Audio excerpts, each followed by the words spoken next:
इस वीडियो को अंत तक जरूर देखना, क्योंकि आज जो सत्य मैं आपको बताने वाला हूँ वह शायद आपके प्रेम, आपके रिश्तों और स्वयं को देखने का पूरा दृष्टिकोण बदल दे। क्या कभी ऐसा हुआ है कि किसी इंसान के जाने के बाद भी उसका एहसास आपके भीतर बना रहा? उसकी आवाज, उसकी याद, उसका स्पर्श, मानो वह व्यक्ति आपके सामने न होकर भी आपके भीतर कहीं मौजूद हो। कभी आपने सोचा है ऐसा क्यों होता है? क्या यह केवल यादों का खेल है, या फिर दो आत्माओं के बीच कोई ऐसा अदृश्य संबंध बन जाता है जिसे आंखें नहीं देख सकती? सबसे बड़ा रहस्य यह है, अधिकांश लोग संभोग को केवल शरीरों का मिलन समझते हैं, लेकिन आर्षि मुनियों ने इसे केवल शरीर की घटना नहीं माना। उन्होंने कहा, जब दो मन, दो भावनाएं और दो चेतनाएं एक दूसरे के अत्यंत निकट आती हैं, तो केवल शरीर ही नहीं, मन भी एक दूसरे के प्रभाव को ग्रहण करने लगता है। यहीं से शुरू होती है एक ऐसी यात्रा जिसे बहुत कम लोग समझ पाते हैं। शायद इसी कारण कुछ रिश्ते हमें भीतर से मजबूत बना देते हैं और कुछ रिश्ते बिना किसी दिखाई देने वाले कारण के हमारी शांति छीन लेते हैं। क्या यह केवल संयोग है, या इसके पीछे मन और चेतना का कोई गहरा विज्ञान छिपा है? आज का वीडियो इसी रहस्य का द्वार खोलेगा, लेकिन एक बात का वचन दीजिए, अंत तक बिना किसी निष्कर्ष पर पहुंचे सुनेंगे, क्योंकि यदि बीच में ही निर्णय बना लिया तो संभव है आप उस सत्य से वंचित रह जाएं, जिसने हजारों वर्षों से साधकों को स्वयं को समझने की दिशा दी है। जय श्री कृष्ण दोस्तों, मैं हूं विनय और आज हम बात करेंगे संभोग और आत्मिक जुड़ाव के उस रहस्य की जिसे भारतीय आध्यात्मिक परंपरा ने बहुत गहराई से समझा, लेकिन समय के साथ हमने उसे केवल शरीर तक सीमित कर दिया। आज हम न किसी डर की बात करेंगे, न किसी अपराध बोध की। हम समझेंगे मनुष्य का मन, उसकी भावनाएं, उसका मस्तिष्क और उसकी आत्मिक यात्रा एक दूसरे से कैसे जुड़ी हुई है। आधुनिक मनोविज्ञान बताता है कि जब कोई अनुभव हमारे भीतर गहरी भावनाएं पैदा करता है, तो मस्तिष्क केवल उस घटना को याद नहीं रखता, बल्कि उससे जुड़े भावों का भी एक गहरा नक्शा बना लेता है। यही कारण है कि कुछ लोग वर्षों बाद भी किसी एक व्यक्ति को भूल नहीं पाते। और क्या यह केवल मस्तिष्क की स्मृति है, या चेतना की भी कोई भूमिका है? यही प्रश्न हमें अगले चरण तक ले जाएगा। अगले भाग में हम जानेंगे आखिर ऐसा क्या होता है कि दो लोगों का मिलन कभी जीवन में प्रकाश भर देता है और कभी भीतर ऐसा खालीपन छोड़ जाता है जिसे शब्दों में समझाना कठिन होता है। यहीं से इस रहस्य की असली यात्रा शुरू होगी। किसी भी रिश्ते की शुरुआत शरीर से नहीं, मन से होती है, और मन की शुरुआत विचारों से भी पहले भावनाओं से होती है। जरा अपने जीवन को याद कीजिए, कभी किसी व्यक्ति से पहली बार मिलने पर बिना किसी कारण आपको उसके साथ अपनापन महसूस हुआ होगा। वहीं कुछ लोग ऐसे भी मिले होंगे जो हर तरह से अच्छे थे, फिर भी मन उनसे जुड़ नहीं पाया। ऐसा क्यों? मनोविज्ञान इसे भावनात्मक अनुनाद कहता है। जब दो लोगों की भावनाएं एक दूसरे के साथ सहज होने लगती है तो विश्वास जन्म लेता है, और विश्वास हर गहरे संबंध की पहली सीढ़ी है। भारतीय आध्यात्मिक दर्शन भी कुछ ऐसा ही संकेत देता है। वह कहता है, शरीर का स्पर्श क्षणिक हो सकता है, लेकिन मन का स्पर्श बहुत देर तक साथ चलता है। यही कारण है कि हर शारीरिक संबंध आत्मिक जुड़ाव नहीं बनता, और हर आत्मिक जुड़ाव शारीरिक संबंध पर निर्भर भी नहीं होता। गौतम बुद्ध लोगों को बार बार अपने मन को देखने की शिक्षा देते थे।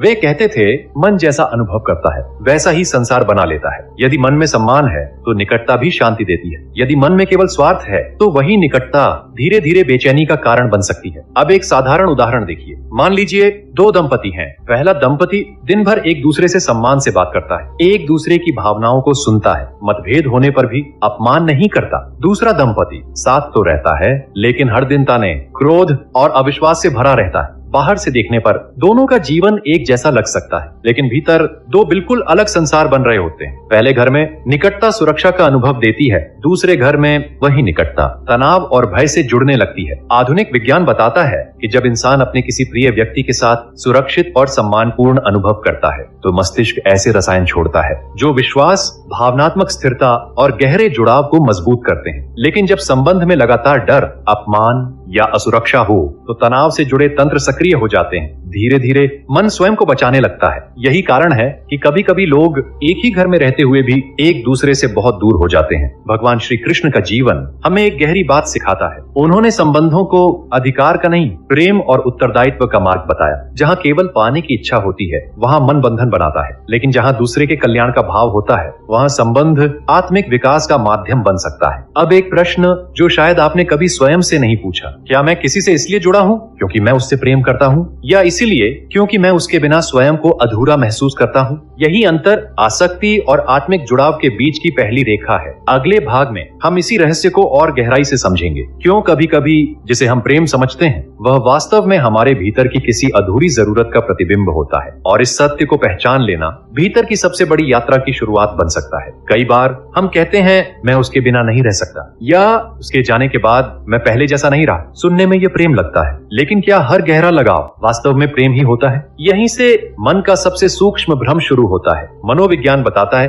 कि हर इंसान अपने भीतर कुछ अधूरी भावनात्मक जरूरतें लेकर बड़ा होता है। किसी को स्वीकृति चाहिए, किसी को सुरक्षा, किसी को यह एहसास कि वह किसी के लिए महत्वपूर्ण है। जब कोई व्यक्ति इन अधूरी जरूरतों को कुछ समय के लिए पूरा कर देता है तो मन उसे केवल एक इंसान नहीं बल्कि अपनी खुशी का स्रोत मानने लगता है। यहीं आसक्ति जन्म लेती है। अब एक शांत दृश्य की कल्पना कीजिए। एक युवक दिन भर अपने काम में व्यस्त रहता है, लेकिन हर 10 मिनट में वह अपना फोन देखता है। कोई संदेश आया या नहीं, एक छोटा सा उत्तर उसका पूरा मूड बदल देता है। यदि उत्तर मिल जाए तो मन प्रसन्न, यदि देर हो जाए तो बेचैन। ध्यान दीजिए, ये बेचैनी प्रेम से नहीं, अपेक्षा से पैदा हुई। यहीं मन अपनी स्वतंत्रता खोने लगता है। कबीर ने बड़ी सरल बात कही। उन्होंने समझाया, जहाँ भीतर का खालीपन बना रहता है वहाँ मन बाहर सहारे खोजता है, और जब सहारा ही जीवन बन जाए तो भय भी साथ आ जाता है, क्योंकि जिस पर हम टिके हैं उसे खोने का डर हमेशा बना रहता है। आधुनिक न्यूरोसाइंस भी एक रोचक तथ्य बताती है। जब हमें किसी प्रिय व्यक्ति से बार बार सुखद अनुभव मिलता है तो मस्तिष्क उस अनुभव का एक पैटर्न बना लेता है। धीरे धीरे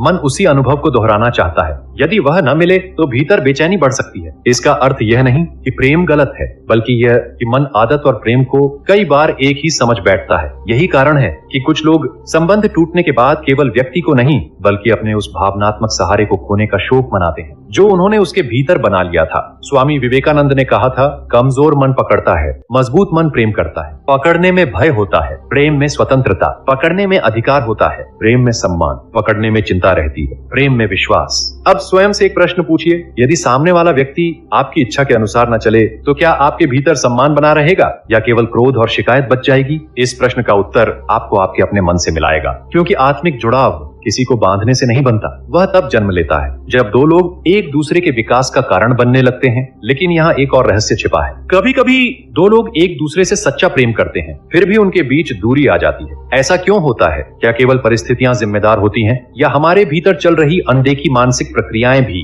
रिश्तों की दिशा बदल देती है? अगले भाग में हम इसी रहस्य का पर्दा उठाएंगे और समझेंगे कैसे हमारे विचार, हमारी भावनाएं और हमारी अनजानी आदतें धीरे धीरे किसी भी संबंध का भविष्य लिखने लगती है। कभी आपने ध्यान दिया है, दो लोग एक ही घटना को बिल्कुल अलग तरह से याद रखते हैं। एक कहता है, उस दिन उसने मेरी परवाह की थी। दूसरा कहता है, उसी दिन मुझे लगा वह मुझे समझता ही नहीं। घटना एक थी लेकिन अनुभव अलग। ऐसा क्यों? क्योंकि इंसान दुनिया को जैसी है वैसी नहीं देखता। वह दुनिया को अपने मन के चश्मे से देखता है। यही चश्मा बचपन के अनुभवों, पुरानी यादों, आशाओं और विश्वासों से बनता है। जब कोई व्यक्ति हमारे जीवन में आता है तो हम केवल उसे नहीं देखते, हम उसके ऊपर अपनी कल्पनाएं भी रख देते हैं। धीरे धीरे हम उस व्यक्ति से नहीं अपने बनाए हुए चित्र से जुड़ने लगते हैं। यही सबसे बड़ा भ्रम जन्म लेता है। मान लीजिए एक युवती सोचती है, अगर वह मुझसे सचमुच प्रेम करता है तो बिना बताए मेरी हर भावना समझ जाएगा। उधर वह युवक मानता है, यदि मैं मेहनत करके परिवार के लिए अच्छा जीवन बना रहा हूँ तो यही मेरे प्रेम का सबसे बड़ा प्रमाण है। दोनों प्रेम कर रहे हैं, लेकिन प्रेम की भाषा अलग है। जब भाषा नहीं मिलती तो मन निष्कर्ष बना लेता है, शायद अब वह बदल गया है, शायद उसे मेरी परवाह नहीं। यहीं से दूरी की शुरुआत होती है। चाणक्य ने संकेत दिया था, मनुष्य का सबसे बड़ा शत्रु कई बार दूसरा व्यक्ति नहीं, उसकी अपनी गलत धारणाएं होती हैं, क्योंकि धारणाएं सत्य की जगह ले लेती है। आधुनिक मनोविज्ञान भी बताता है, हमारा मस्तिष्क हर बात की पूरी जानकारी मिलने से पहले ही खाली जगहों को अपने अनुमान से भर देता है। इसे समझना बहुत आवश्यक है, क्योंकि रिश्ते तथ्यों से कम व्याख्याओं से अधिक टूटते हैं। अब एक और गहरी बात, आत्मिक जुड़ाव केवल निकट होने से नहीं बनता। वह तब बनता है जब दो लोग एक दूसरे को बदलने की नहीं, समझने की कोशिश करते हैं। ऋषि मुनियों की परंपरा में सुनना एक साधना माना गया। क्यों? क्योंकि जो केवल उत्तर देने के लिए सुनता है वह शब्द सुनता है, लेकिन जो समझने के लिए सुनता है वह हृदय सुनता है। और जहाँ हृदय सुना जाता है वहाँ संबंध धीरे धीरे एक आध्यात्मिक रूप लेने लगता है। याद रखिए, शारीरिक निकटता कुछ क्षणों की हो सकती है, लेकिन यदि मन में सम्मान, सत्य और करुणा नहीं है तो वह निकटता भीतर कोई स्थायी प्रकाश नहीं जगा सकती। अब अपने जीवन के किसी एक रिश्ते को याद कीजिए। क्या आपने कभी सामने वाले की बात पूरी सुने बिना उसके इरादे का फैसला कर लिया? क्या कभी आपकी कल्पना सच्चाई से बड़ी हो गई? यदि हाँ, तो ये केवल आपकी कहानी नहीं है। लगभग हर मनुष्य इस अदृश्य भूल से गुजरता है, लेकिन यहीं से जागृति की शुरुआत भी होती है। अगले भाग में हम उस शक्ति को समझेंगे जो किसी भी आत्मिक जुड़ाव की सबसे गहरी नींव है। न सौंदर्य, न आकर्षण, न शब्द, बल्कि एक ऐसा गुण जो किसी भी संबंध को समय की परीक्षाओं के बाद भी जीवित रख सकता है। हर गहरा संबंध एक ऐसे गुण पर टिका होता है जिसे आज की तेज दुनिया धीरे धीरे भूलती जा रही है। उस गुण का नाम है विश्वास। लेकिन विश्वास मांगा नहीं जाता, वह कमाया जाता है और यह एक दिन में नहीं बनता। यह सैकड़ों छोटे छोटे व्यवहारों से जन्म लेता है। एक बार एक वृद्ध दंपति से किसी ने पूछा, आप दोनों के बीच इतना अपनापन आज भी कैसे बना हुआ है? वृद्ध मुस्कुराए और बोले, हमने कभी एक दूसरे को जीतने की कोशिश नहीं की, हमने हमेशा एक दूसरे को समझने की कोशिश की। उनका उत्तर छोटा था, लेकिन उसमें पूरी जीवन यात्रा छिपी थी। आज बहुत से लोग रिश्ते की शुरुआत आकर्षण से करते हैं, लेकिन उसे चलाना विश्वास के बिना चाहते हैं। यही मन थकने लगता है, क्योंकि जहां संदेह रहता है वहां प्रेम को बार बार अपनी सफाई देनी पड़ती है, और जिस प्रेम को हर दिन स्वयं को साबित करना पड़े वह धीरे धीरे बोझ बन सकता है। उपनिषदों की शिक्षा का एक सुंदर भाव है, मन जितना शांत होगा उतना ही स्पष्ट देख पाएगा। अशांत मन हर छाया को खतरा समझ लेता है, शांत मन हर परिस्थिति को समझने का अवसर बना लेता है। इसीलिए आत्मिक जुड़ाव केवल दो लोगों के बीच नहीं बनता, वह पहले मनुष्य और उसके अपने मन के बीच बनता है। यदि भीतर ही अविश्वास भरा हो तो बाहर का विश्वास भी टिक नहीं पाता। अब विज्ञान की ओर चलते हैं। जब कोई व्यक्ति बार बार अपने वचनों पर खरा उतरता है तो सामने वाले का मस्तिष्क धीरे धीरे उसे सुरक्षित मानने लगता है। सुरक्षा का यह अनुभव केवल भावनात्मक नहीं होता, यह हमारे तनाव को कम करता है, निर्णय लेने की क्षमता को बेहतर बनाता है और संबंध में सहजता लाता है। इसी कारण विश्वास केवल नैतिक मूल्य नहीं, मानसिक स्वास्थ्य की भी नींव है। स्वामी विवेकानंद कहते थे, चरित्र वह है जो तब भी सत्य का साथ दे जब कोई देख न रहा हो। यही बात रिश्तों पर भी लागू होती है। सच्चा जुड़ाव सिर्फ साथ बिताए समय से नहीं बनता, वो इस बात से बनता है कि अनुपस्थिति में भी क्या आपका आचरण दूसरे के सम्मान की रक्षा करता है। अब एक पल अपने जीवन की ओर देखिए। क्या आप चाहते हैं कि कोई आपको पूरी तरह समझे? यदि हाँ, तो क्या आपने भी किसी को उसी धैर्य से समझने का प्रयास किया है? यहीं आत्मिक जुड़ाव का संतुलन छिपा है। जो केवल पाने की इच्छा रखता है वह अक्सर निराश होता है, जो देने की क्षमता विकसित करता है वह भीतर से समृद्ध होने लगता है। लेकिन क्या केवल विश्वास ही पर्याप्त है? यदि दो लोगों के बीच विश्वास है फिर भी उनका संबंध धीरे धीरे फीका पड़ने लगे तो उसके पीछे कौन सा अदृश्य कारण काम करता है? अगले भाग में हम मन की उस सूक्ष्म आदत को समझेंगे जो बिना शोर किए सबसे गहरे संबंधों की ऊर्जा को भी धीरे धीरे कम कर सकती है। और शायद उसे पहचान लेने के बाद आप अपने जीवन के कई रिश्तों को एक नई दृष्टि से देख पाएंगे। किसी भी संबंध का अंत अचानक नहीं होता, उसकी शुरुआत बहुत पहले हो चुकी होती है, लेकिन वह शुरुआत किसी बड़े झगड़े से नहीं बल्कि छोटी छोटी अनदेखियों से होती है। धीरे धीरे हम उस व्यक्ति की उपस्थिति को सामान्य मानने लगते हैं जो कभी एक मुस्कान से पूरा दिन सुंदर बना देता था। आज उसकी मुस्कान भी हमारा ध्यान नहीं खींचती। यह केवल रिश्तों की समस्या नहीं है, यह मन की एक स्वाभाविक प्रवृत्ति है। मनोविज्ञान इसे आदत का प्रभाव मानता है। जब कोई अनुभव बार बार वैसा ही दोहराया जाता है तो मस्तिष्क उसकी नवीनता को कम महसूस करने लगता है। इसका अर्थ यह नहीं कि प्रेम समाप्त हो गया, अक्सर सिर्फ हमारी सजगता कम हो गई होती। यही वह स्थान है जहां आध्यात्मिकता रिश्तों को नई दिशा देती है। गौतम बुद्ध ने सजगता को केवल ध्यान की विधि नहीं बताया। उन्होंने कहा, जो व्यक्ति वर्तमान क्षण को सच में देखना सीख जाता है वह जीवन को हर दिन नए रूप में अनुभव करता है। अब एक साधारण दृश्य देखिए। एक पत्नी हर सुबह चुपचाप अपने पति के लिए भोजन तैयार करती है। एक पति हर शाम थका होने के बाद भी घर लौटते समय परिवार के लिए जरूरी सामान लेकर आता है। इनमें से किसी ने अपने प्रेम की घोषणा नहीं की, लेकिन उनके कर्म हर दिन प्रेम बोल रहे हैं। समस्या तब शुरू होती है जब हम केवल बड़े क्षणों को महत्व देते हैं और छोटे प्रेम को सामान्य समझकर अनदेखा कर देते हैं। कबीर ने संकेत दिया, प्रेम शब्दों से नहीं जीवन के व्यवहार से पहचाना जाता है। जो व्यक्ति हर दिन सम्मान, धैर्य और करुणा चुनता है वह बिना कहे भी अपने संबंध को सींच रहा होता है। अब अपने जीवन पर एक नजर डालिए। क्या आपने किसी अपने को सिर्फ इसलिए धन्यवाद नहीं कहा क्योंकि आपको लगा यह तो उसका कर्तव्य है? यही सोच धीरे धीरे हृदय की गर्माहट को कम करने लगती है। आधुनिक न्यूरोसाइंस बताती है कि जब हम कृतज्ञता का अभ्यास करते हैं तो मस्तिष्क के वे हिस्से सक्रिय होते हैं जो सकारात्मक भावनाओं, सहानुभूति और दीर्घकालिक संतोष को मजबूत करते हैं। इसलिए कृतज्ञता केवल शिष्टाचार नहीं है, यह रिश्तों की ऊर्जा को जीवित रखने की साधना है। भारतीय ऋषियों ने हर संबंध को एक अवसर माना, अवसर अपने अहंकार को देखने का, अपने धैर्य को बढ़ाने का और अपने भीतर प्रेम को परिपक्व करने का। यही संभोग और आत्मिक जुड़ाव के बीच एक और अंतर स्पष्ट होता है। संभोग क्षण भर की निकटता दे सकता है, लेकिन आत्मिक जुड़ाव हर दिन किए गए छोटे छोटे सचेत कर्मों से गहराता है। अब एक प्रश्न, यदि किसी संबंध में आकर्षण धीरे धीरे कम होने लगे तो क्या वह संबंध समाप्त हो गया, या क्या उसके बाद प्रेम का एक और अधिक परिपक्व रूप जन्म ले सकता है। अगले भाग में हम इसी परिवर्तन को समझेंगे और जानेंगे कि क्यों कुछ लोग समय के साथ दूर हो जाते हैं, जबकि कुछ लोग उम्र बढ़ने के साथ एक दूसरे की आत्मा के और भी निकट पहुंच जाते हैं। समय हर चेहरे को बदल देता है, यौवन धीरे धीरे ढलता है, शरीर की शक्ति भी पहले जैसी नहीं रहती। यदि कोई संबंध केवल आकर्षण पर खड़ा था तो समय उसके सामने सबसे कठिन परीक्षा बन जाता है। लेकिन कुछ दंपति ऐसे भी होते हैं जो 70 या 80 वर्ष की आयु में भी एक दूसरे की आंखों में वही अपनापन लिए बैठे दिखाई देते हैं। उनके बीच पहले जैसा आकर्षण नहीं होता, फिर भी उनके बीच एक गहरी शांति होती है। ये शांति कहां से आती है? यहीं आत्मिक जुड़ाव का वास्तविक स्वरूप सामने आता है। भगवान श्री कृष्ण का जीवन हमें एक सूक्ष्म संकेत देता है। उन्होंने प्रेम को किसी व्यक्ति पर अधिकार करने का साधन नहीं बनाया, उन्होंने प्रेम को दूसरे के अस्तित्व का सम्मान करने का मार्ग बनाया। जहाँ सम्मान होता है वहाँ प्रेम समय के साथ परिपक्व होता है। जहाँ केवल इच्छा होती है वहाँ समय धीरे धीरे रिक्तता छोड़ जाता है। अब एक दृश्य देखिए, एक वृद्ध पति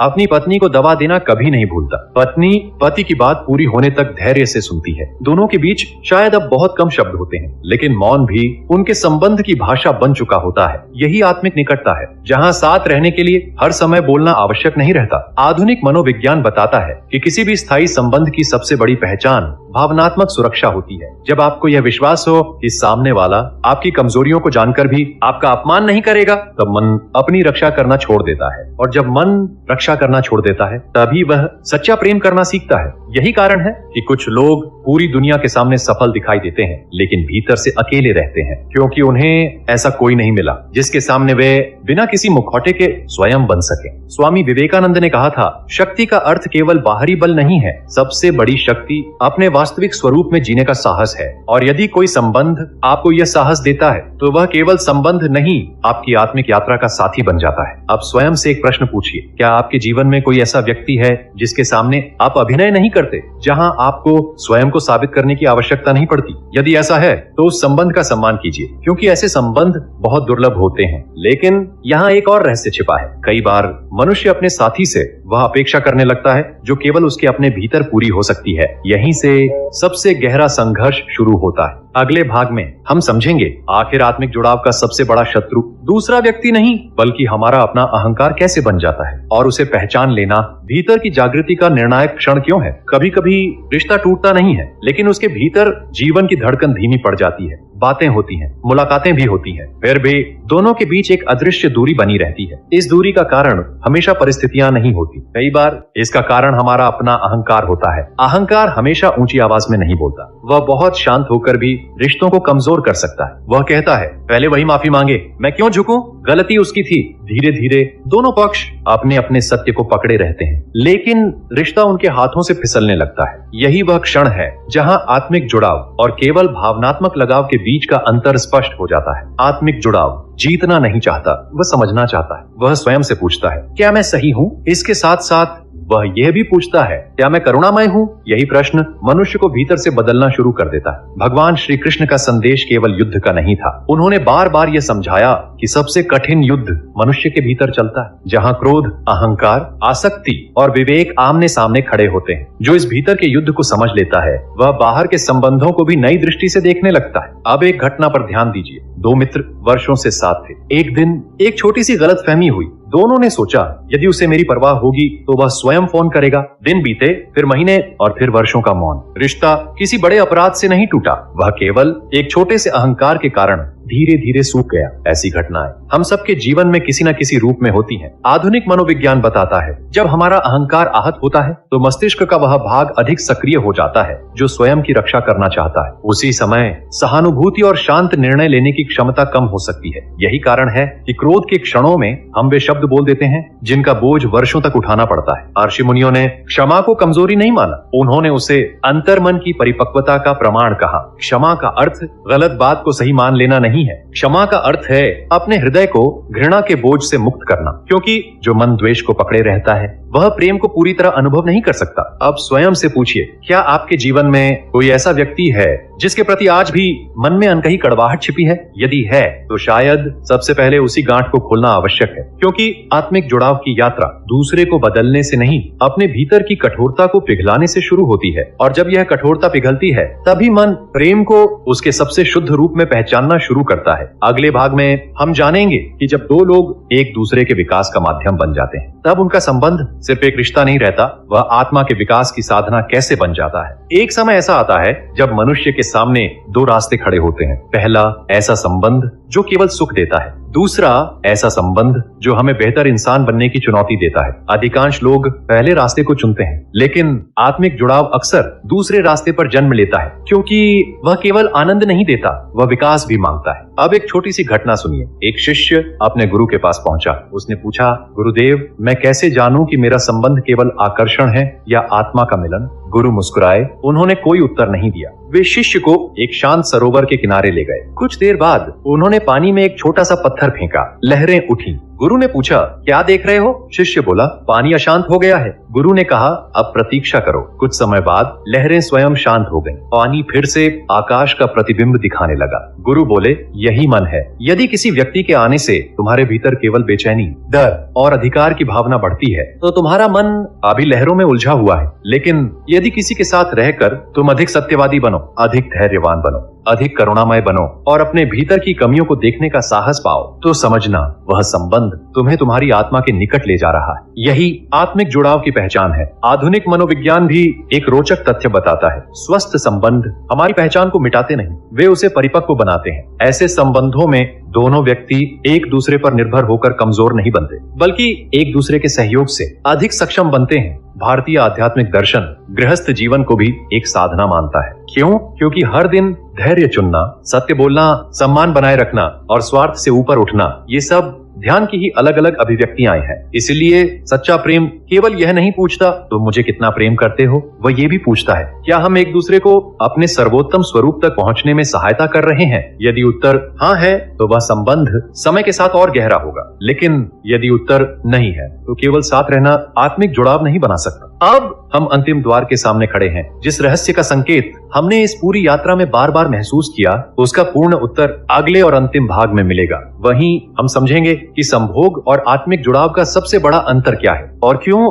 जिस सत्य को लोग बाहर खोजते हैं उसकी शुरुआत हमेशा अपने भीतर से होती है। अब तक की यात्रा में हमने मन को देखा, भावनाओं को समझा, आसक्ति और प्रेम के बीच का अंतर पहचाना, लेकिन एक अंतिम परत अभी भी बाकी, अवेच परत है चेतना की दिशा। दो लोग एक ही कार्य कर सकते हैं, बाहर से दोनों एक जैसे दिखाई दे सकते हैं, लेकिन भीतर उनकी चेतना बिल्कुल अलग हो सकती है। यही अंतर उस अनुभव का अर्थ बदल देता है। एक व्यक्ति दूसरे को केवल अपनी इच्छा पूरी करने का साधन समझता है, दूसरा उसी व्यक्ति को ईश्वर की एक जीवित अभिव्यक्ति की तरह सम्मान देता है। बाहर की घटना एक जैसी हो सकती है, लेकिन भीतर का भाव पूरी यात्रा बदल देता है। भारतीय ऋषियों ने बार बार एक बात पर जोर दिया, मनुष्य का कर्म केवल उसके हाथों से नहीं, उसके भाव से भी पहचाना जाता है। यही कारण है कि एक ही संबंध किसी के लिए बंधन बन जाता है और किसी के लिए आत्मिक विकास का मार्ग। अब एक शांत दृश्य की कल्पना कीजिए। रात का समय है, दो लोग दिन भर की थकान के बाद एक दूसरे के पास बैठे हैं। कोई बड़ी बात नहीं हो रही, बस मौन है, लेकिन उस मौन में सुरक्षा है, सम्मान है, स्वीकृति है। किसी को कुछ सिद्ध नहीं करना,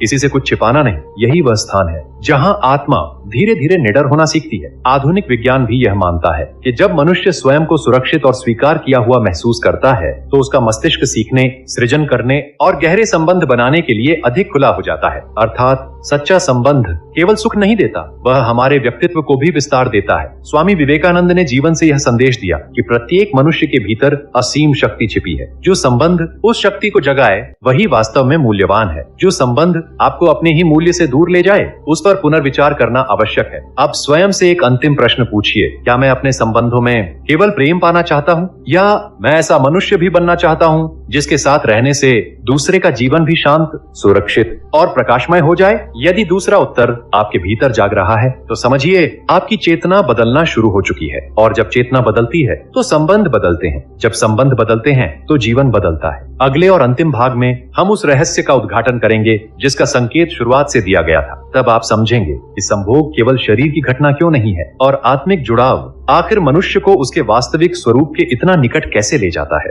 यात्रा की शुरुआत में में मैंने आपसे एक प्रश्न पूछा था, क्या दो लोगों का मिलन सिर्फ शरीरों का मिलन है या उसके पीछे कोई और भी गहरा सत्य छिपा है? अब उस रहस्य का समय आ गया है। सच्चाई यह नहीं है कि संभोग अपने आप में पवित्र है या अपवित्र, उसका वास्तविक स्वरूप उसके पीछे छिपे भाव से तय होता है। यदि उसमें स्वार्थ है, उपयोग है, वासना के अलावा कुछ नहीं है, तो वह केवल शरीर का अनुभव बनकर रह जाता है। लेकिन यदि उसमें सम्मान है, विश्वास है, जिम्मेदारी है, करुणा है और एक दूसरे के संपूर्ण अस्तित्व को स्वीकार करने का भाव है, तो वही अनुभव आत्मिक निकटता का माध्यम भी बन सकता है। यही वह अंतर है जिसे भारतीय आध्यात्मिक परंपरा बार बार समझाती रही। भगवान श्री कृष्ण का संदेश प्रेम को अधिकार नहीं, समर्पण बनाता है। गौतम बुद्ध सजगता सिखाते हैं ताकि मन वासना और प्रेम का अंतर पहचान सके। कबीर भीतर झांकने को कहते हैं क्योंकि जो स्वयं से नहीं जुड़ा वह किसी और से भी पूरी तरह नहीं जुड़ सकता। स्वामी विवेकानंद चरित्र को प्रेम की आधारशिला मानते हैं और आर्षि मुनियों की परंपरा हमें याद दिलाती है कि हर संबंध आत्मा को ऊपर उठाने का अवसर भी बन सकता है। अब एक पल के लिए अपनी आंखें बंद कीजिए। उन सभी लोगों को याद कीजिए जो आपके जीवन में आए। कुछ ने आपको मुस्कान दी, कुछ ने आंसू, कुछ ने आपको तोड़ा, कुछ ने आपको संभाला। आज शायद पहली बार आप समझ पा रहे हैं कि वे केवल लोग नहीं थे, वे आपके भीतर छिपे हुए सत्य के शिक्षक भी थे। किसी ने धैर्य सिखाया, किसी ने क्षमा, किसी ने आत्मसम्मान और किसी ने स्वयं से प्रेम करना। तब क्या वास्तव में कोई रिश्ता व्यर्थ गया? शायद नहीं। यदि आपने उससे कुछ सीखा तो वह संबंध आपकी चेतना का हिस्सा बन गया। यही आत्मिक जुड़ाव का सबसे गहरा अर्थ है। यह केवल दो लोगों के बीच का पुल नहीं है, यह मनुष्य और उसके उच्चतर स्वरूप के बीच का पुल है। और अब वह अंतिम सत्य जिसका वचन मैंने शुरुआत में दिया था, जिस प्रेम को तुम पूरी दुनिया में खोजते फिरते हो, उसका स्रोत किसी दूसरे के भीतर नहीं, सबसे पहले तुम्हारे अपने भीतर है। जब भीतर शांति होती है तो प्रेम स्वाभाविक रूप से बाहर बहता है। जब भीतर खालीपन होता है तो हम दूसरों से उसे भरने की अपेक्षा करने लगते हैं। इसीलिए